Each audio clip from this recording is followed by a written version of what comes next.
अस्सलाम वालेकुम व्यूअर्स, कैसे हैं आप सब। चेहरे पर दाने निकलना अमूमन नौजवानों का मसला है। इन दानों को एंटीवेगस कहा जाता है। जिल्द की तहों में मौजूद गदूद बंद हो जाएं तो जिल्द के ऊपर दाने बन जाते हैं। एक्नी के साथ साथ दाने के गिर्द सोजिश भी हो जाती है।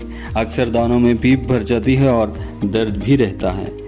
एक्नी होने की मुख्तलिफ वजूहात हो सकती हैं, जैसे ज़हनी दबाव भी एक्नी की अहम वजह है, क्योंकि ज़हनी दबाव की सूरत में जिस्म ज़्यादा मिकदार में एंड्रोजन बनाने लगता है जो एक्नी का सबब बनता है। हार्मोन लेवल का उतार चढ़ाव भी एक्नी की एक वजह है। बाज़ औक़ात सेबम से जिल्द के मसाम बंद हो जाते हैं और चेहरे पर एक्नी नमूदार हो जाती है। आपकी ब्यूटी प्रोडक्ट्स भी एक्नी का सबब बन सकती हैं। बहुत से लोग दिन में कई बार चेहरा धोते हैं और चेहरे को रगड़ कर साफ करते हैं। ज्यादा रगड़ने से भी चेहरे पर दाने निकल आते हैं। एक्नी के इलाज के लिए जिंक का इस्तेमाल किया जाता है, जिसमें जिंक की कमी एक्नी का बायस बन सकती है।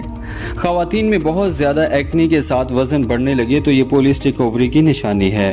फास्ट फूड, ज़्यादा तली हुई अशिया और चॉकलेट वगैरह का इस्तेमाल भी चेहरे पर दानों का सबब बनता है। वीडियो अच्छी लगी हो तो चैनल को सब्सक्राइब और वीडियो को लाइक ज़रूर कीजिए। अपना और अपने प्यारों का हमेशा ख्याल रखिएगा।